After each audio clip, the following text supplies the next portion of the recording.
Hi students, welcome to Alphos e-learning chemistry classes for second year. The running chapter is electrochemistry and now we are in session number 15.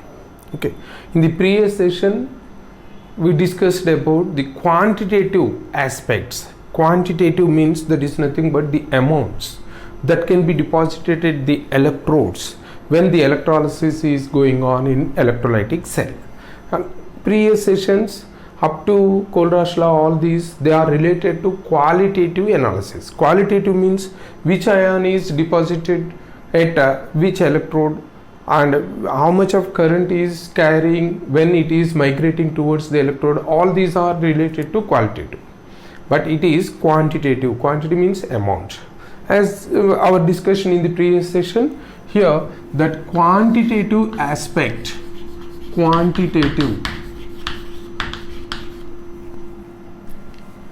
aspects of electrolysis. Quantity means amounts, and as our previous discussion, these amounts may be measured in terms of weights or it can also be measured in terms of volumes. And you remember, in case if it is metal, that is solid type substances, only weights. If gases are there, for gases you can use weights as well as volumes. Clear? So how much amount is deposited or how much amount is released at electrode, that is nothing but quantitative aspect. And now these quantitative relations, that means the amounts calculation will be of two kinds. One is absolute amounts.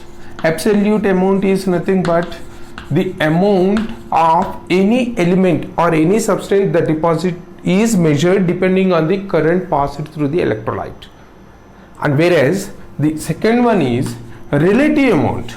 Relative amount is nothing but the amount is of a substance is measured in relative, that is in comparison to the other substance that already deposited at other electrode.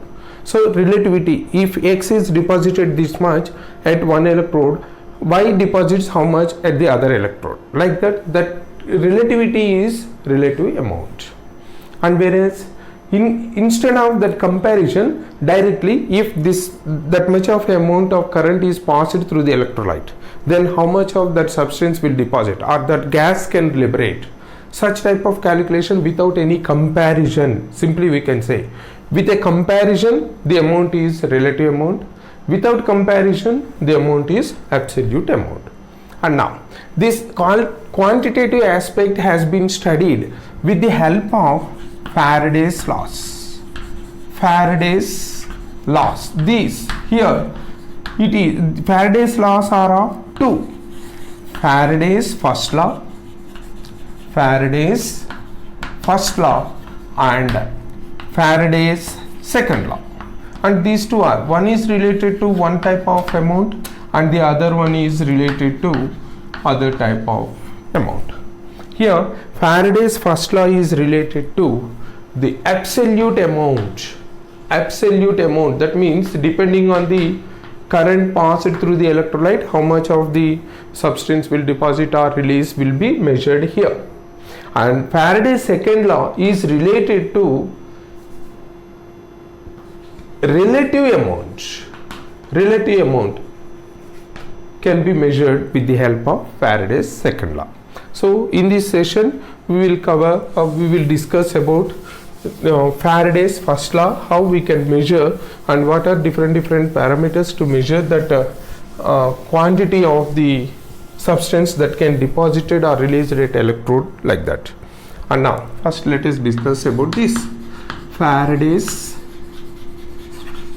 first law.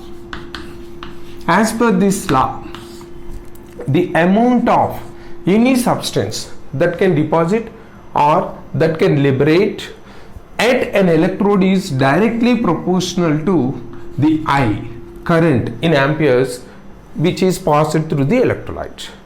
This amount that deposits also proportional to the time for which the current is passed through the electrolyte.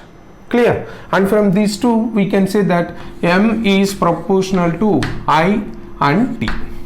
And when it is proportional to these two, now we can make it equal like this. M is equal to E I T.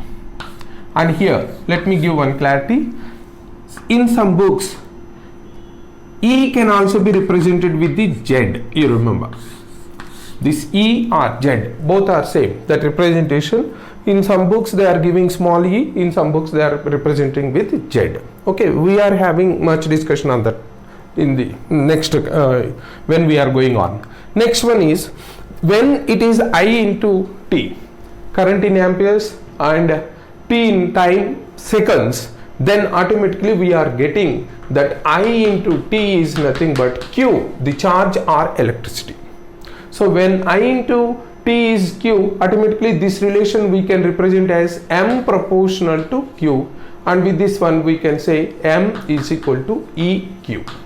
So when the current in amperes and time is given, this is the formula, and when the electricity or the charge is given, then this is the formula.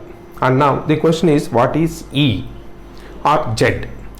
E, the significance of E you can find here. E is equal to, from this relation, M by I into T.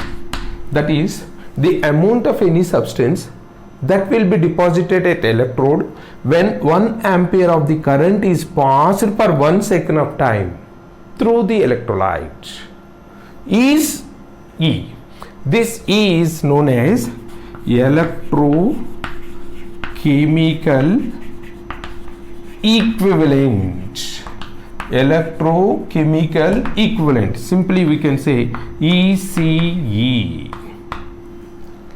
ECE represented with E, it is nothing but the amount of any substance that deposited at the electrode when 1 ampere current is passed through the electrolyte for 1 second. Are you clear? And similarly here we can define E again. E is nothing but equal to M by Q. Here this Q is nothing but in coulombs. Ampere and second is nothing but coulomb. Now here with this one we can define this electrochemical equivalent as the amount of the substance that deposited or released at electrode when 1 coulomb of the electricity is passed through the electrolyte. When 1 coulomb is passed through the electrolyte, the amount deposited is nothing but electrochemical equivalent. Clear? So when time and ampere current is given and E is provided, you have to use this. In case if they are giving the charge or the electricity, then you have to use this formula. And now we are having a discussion on this electrochemical equivalent. And what is electrochemical equivalent and how it is related to the somewhat bigger amounts like equivalent weights and molecular or atomic weights. Now let us have ECE. E is nothing but amount that deposited when 1 coulomb of current is passed through it. Is it not? That is ECE is M by Q. And now another word is there, that is chemical equivalent. Chemical equivalent. And this chemical equivalent is nothing but, already we know it is in other term, that is nothing but equivalent weight. Equivalent weight. And I think you know this, how to measure this equivalent weight. And this chemical equivalent nothing but equivalent weight. It is represented with capital E. Representation is with capital E. And now how to measure that equivalent weight? Just let us have the formula. E is nothing but atomic weight by Z, or E is nothing but molecular weight by Z. Here Z is nothing but valency of atom. In case if we are considering molecular weight, Z is nothing but sum of valencies of all atoms in the molecule. Clear? For example, in case if it is given as oxygen equivalent weight if we are considering oxygen atomic weight, it is 16. And we are considering the atomic weight, that's why oxygen valency for atom is 2. So we are getting 8. In case if we are considering equivalent weight from molecular weight of oxygen is 32. 32 pi, and the valency of the molecule, that is in oxygen molecule 2 atoms present, and each atom is having 2 valency. So 2 plus 2 nothing but 4. So here also we are getting 8. That is the relation Z. Just you remember, when you are taking Z from atomic weight is considered, Z is for atom, valency of the atom. And when molecular weight is taken, then Z is nothing but the sum of valencies of all the atoms in the molecule. And Z, similar to that of in your stoichiometry, here also Z is of having different. Say for example, in case of ions, the Z is nothing but the charge of the ion. In case of oxidation, the Z factor, oxidant, the Z is oxidant or reductant. Z is nothing but the change in oxidation number. Like that we can consider. Same pattern here also. Clear? This is finding the equivalent weight. Now, that equivalent weight in electrochemistry is considered as chemical equivalent. Chemical equivalent. Okay. And now, after knowing how to measure the equivalent weight, first let us define what is equivalent weight. Getting equivalent weight is the formula. But what is equivalent weight? Just you remember, equivalent weight is nothing but the amount of any substance, that can react or replace. It may react or it may replace. That can react or replace 1.008 grams of hydrogen or 35.5 grams of chlorine or 8 grams of oxygen. That amount is said to be the equivalent weight of the element or substance. Any substance that displaces or that react with 1.008 grams hydrogen or 35.5 grams chlorine or 8 grams of oxygen is said to be the equivalent weight of that substance. And how to measure? These are the formulae. And you remember how we are considering this equivalent weight. Simple logic. Just you remember, in any chemical reaction, one equivalent weight of a substance can react with one equivalent weight of the other substance. Just you remember, the number of equivalent weights of a reactant which is reacting with other reactant, these two are having the same number of equivalent weights. The moles may be same, may not be same, but those reaction ratios should be in 1:1 ratio of equivalent weights. That is the fundamental part from the stoichiometry. Clear? And now, when it is a proof, already we discussed, and from this calculation we got the equivalent weight of oxygen is 8. So any substance that react with one equivalent weight of oxygen is nothing but equivalent weight. Clear? It is by definition from other substance comparison. And now the same equivalent weight can also be defined like from electrochemistry as the amount of substance that can deposit when 1 Faraday of current is passed through the electrolyte. The amount of substance that can deposit at an electrode when 1 Faraday of current is passed through the electrolyte. It is also known as equivalent weight, and it is equal to this amount. Clear? And now, when 1 Faraday of current is passed through this electrolyte, the amount deposited or released is nothing but equivalent weight. But already we know the 1 Faraday is nothing but 96,500 coulombs. 1 Faraday is, we know, 1 Faraday is nothing but the charge on 1 mole electrons. Is it not? And now when we are considering the charge on electron in mole, it is arriving around 96,500 coulombs. Clear? And now when 96,500 coulombs current is passed, the amount released is nothing but equivalent weight. When 1 coulomb of charge passed, the amount released is small e. And now how to find these two? These two relation is like this. Capital M, that is equivalent weight, is nothing but electrochemical equivalent weight into 96,500 will give the equivalent weight of the substance. So when we are finding the relation between small e and capital E like this, from this we can get E. Small e is nothing but capital E by 96,500. Clear? And now when it is substituted in the formula of Faraday's first law, what we are getting is, Faraday's first law is given as M is equal to E into I T.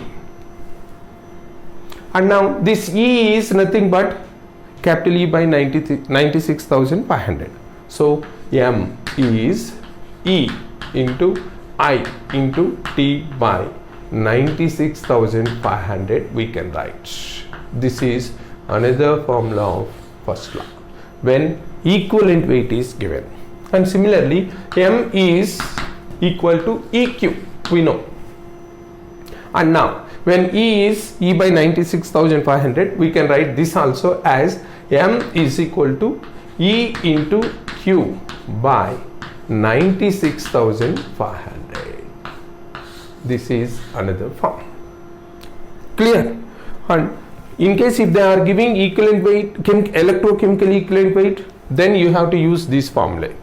In case if they are giving relations with equivalent weight of the substances, then you have to use this formula. And one more relation what we can find is how this equivalent weight we are getting. Just now we discussed that equivalent weight is nothing but atomic weight by Z in case of atom, or this is equal to equivalent weight can also be measured as molecular weight by Z. So here when this E is atomic weight by Z, this formula can also be written as M is equal to atomic weight into I into T by Z into 96,500.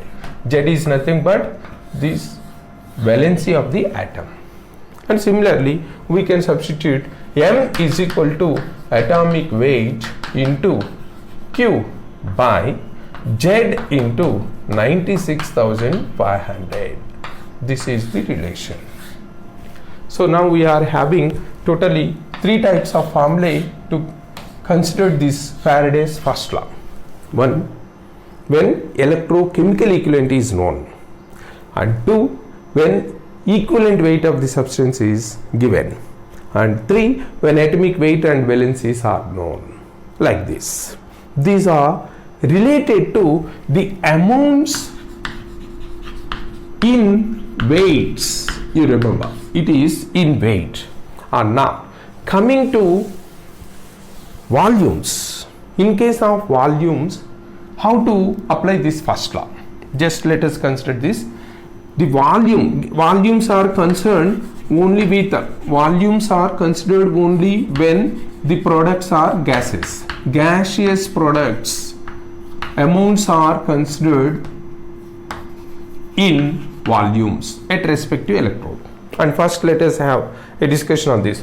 Gaseous volumes are related as 1 mole of any gas at STP. You have to remember this. At STP, the volume at STP, 1 mole of gas volume at STP is 22.4 liters.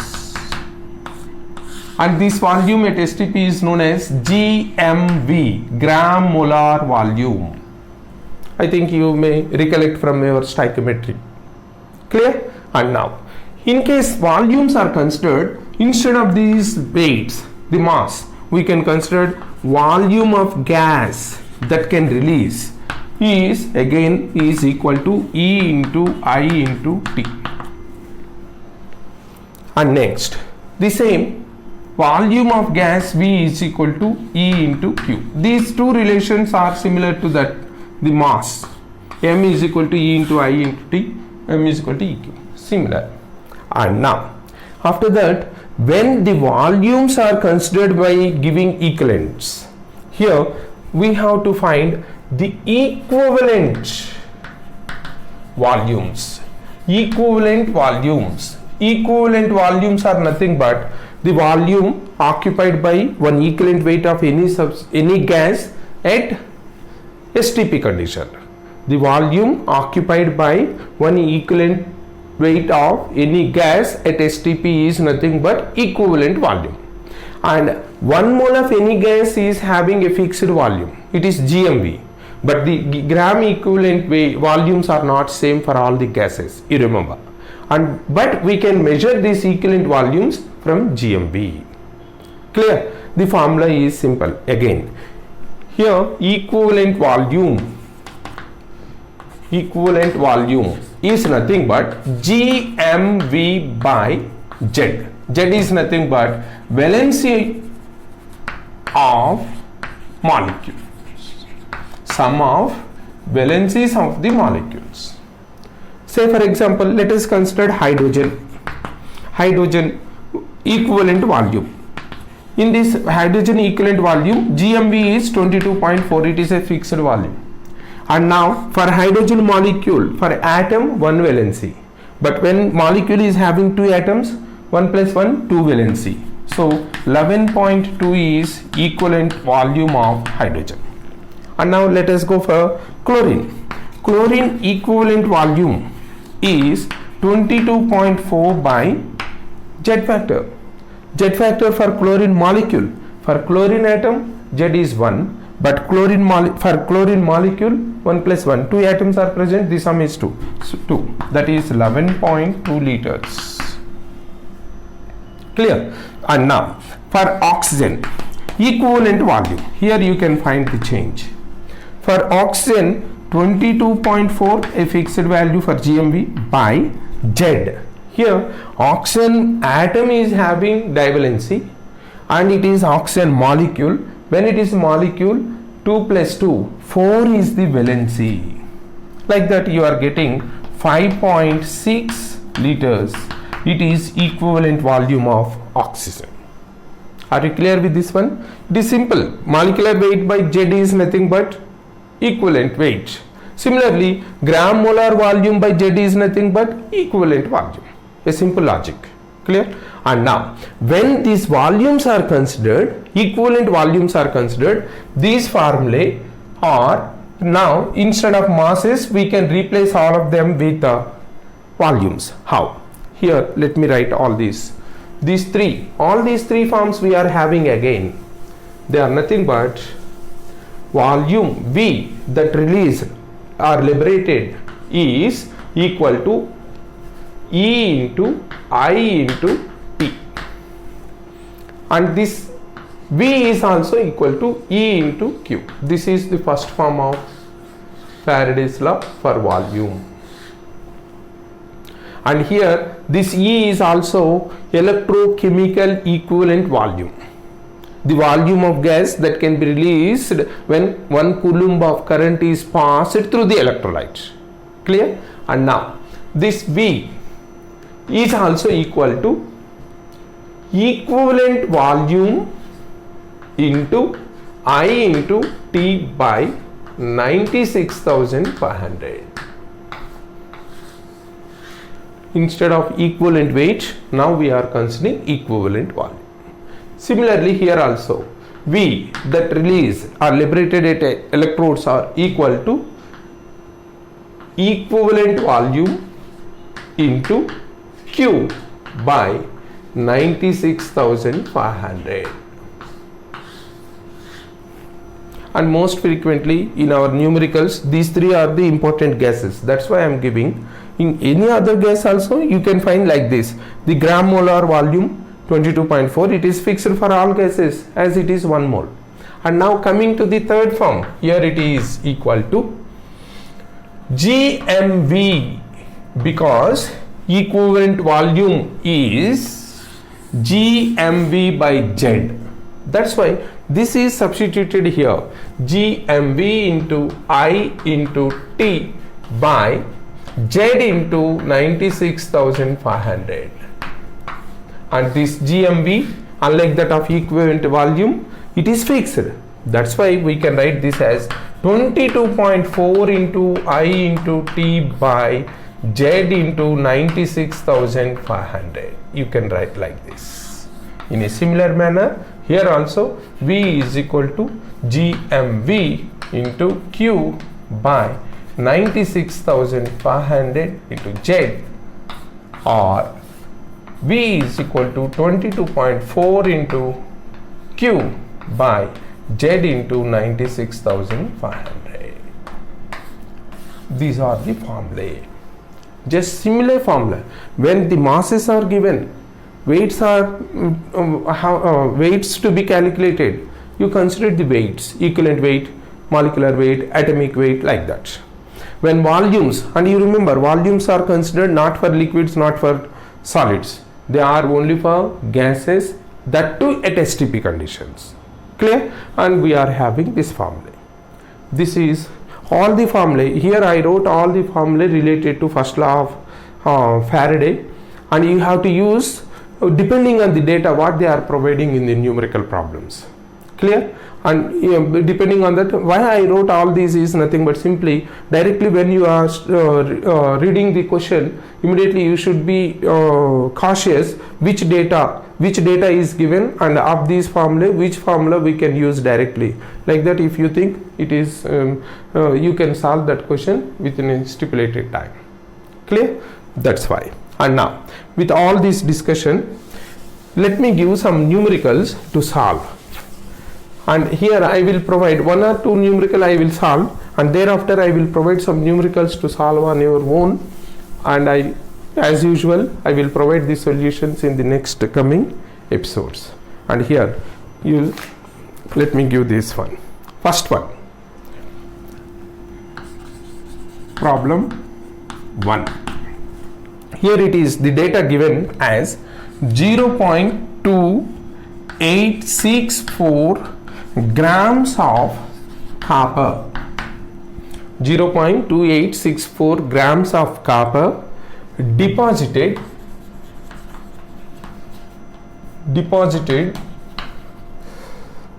by passing 0.5 amperes of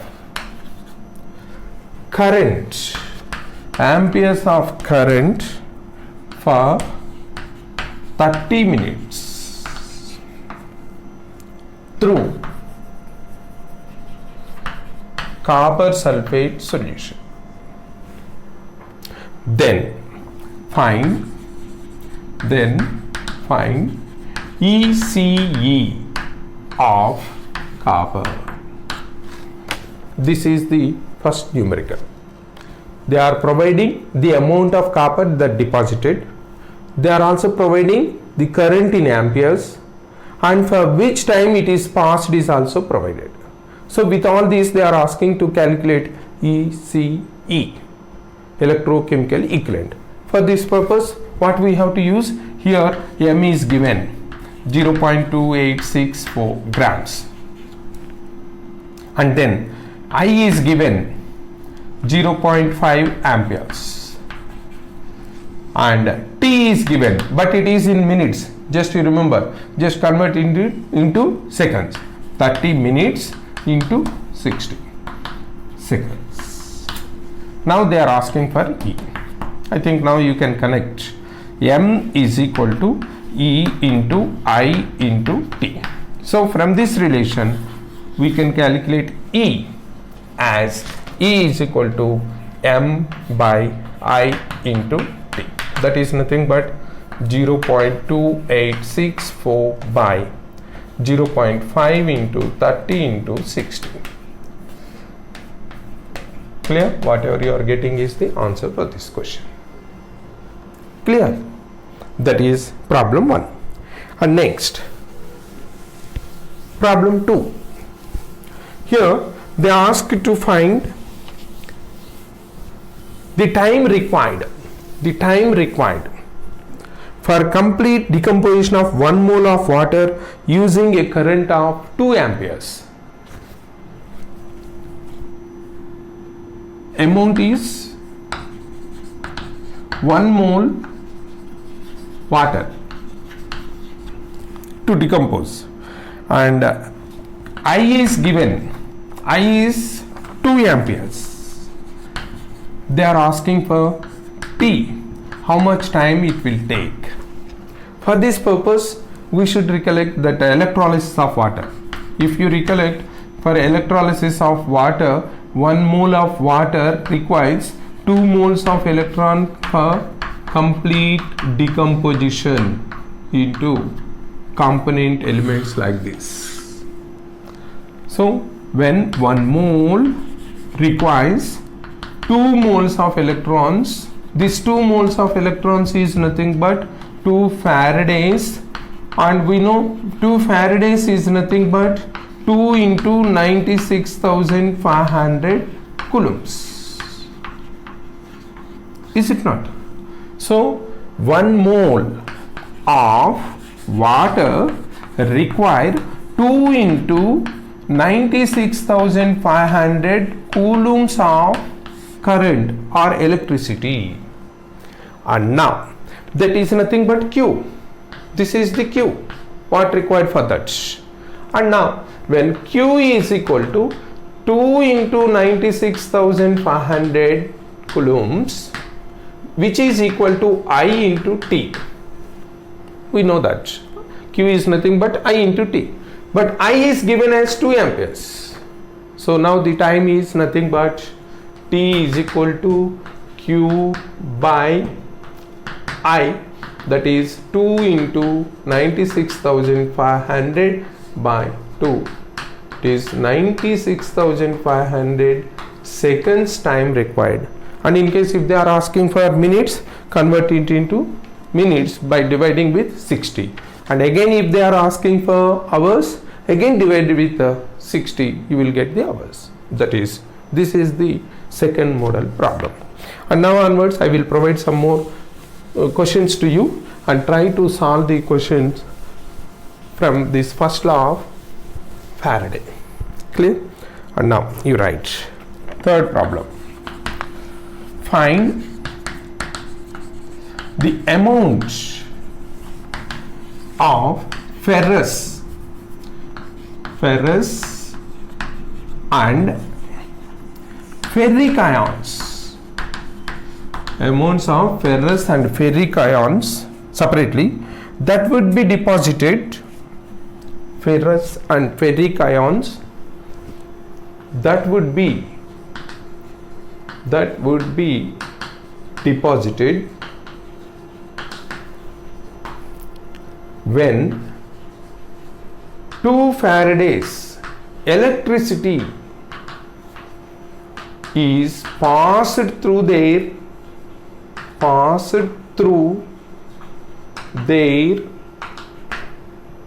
electrolytes. Find the amounts of ferrous or ferric ions that would be deposited by 2 Faradays of electricity passed through their electrolytes. I think you can solve ferrous and ferric ions formula you considered, and from that charge to deposit at electrode, how much charge is required, convert it into the required charge into Faradays. Clear? That. And next one more question is, here it is of a different model. ECE, that is nothing but electrochemical equivalent of element is given, of an element is given as 0.001118 grams per coulomb. Then they are asking equivalent weight of the element is how much. If electrochemical equivalent is 0.001118 grams per coulomb, what is the equivalent weight of that element? Already we discussed about that concept, how to find this equivalent weight from electrochemical equivalent. So by using that you solve the question. And next, fifth question. It is the charge. It is somewhat a logical question. The charge required required to reduce 1 mole of Cr2O7 minus 2 to Cr plus 3 ions. To reduce 1 mole of Cr2O7 minus 2 to Cr plus 3 ions in coulombs. In coulombs is how much? That is 5th question. And then one more question, similar model, but instead of the charge they are asking like this: the number of electrons needed to reduce 3 grams of Mg plus 2 to Mg. The number of electrons to reduce 3 grams of Mg plus 2 to Mg. Clear? And next, one more question. This is another one. When a current of 2 amperes passing for 5 hours deposit 22.2 grams of tin. It is Sn. Atomic weight is given. Atomic weight is 119. Then find oxidation number. Here oxidation number is nothing but what they are asking. Do you know? It is nothing but they are asking for Z. What is Z? If this happens when current is passed, 3 amperes of current is passed for 5 hours to deposit this much of amount, then in which oxidation state will be the tin in that electrolyte solution? It is also a different model question. Clear? You try to solve these questions by next session, and we will discuss about the solutions. Clear?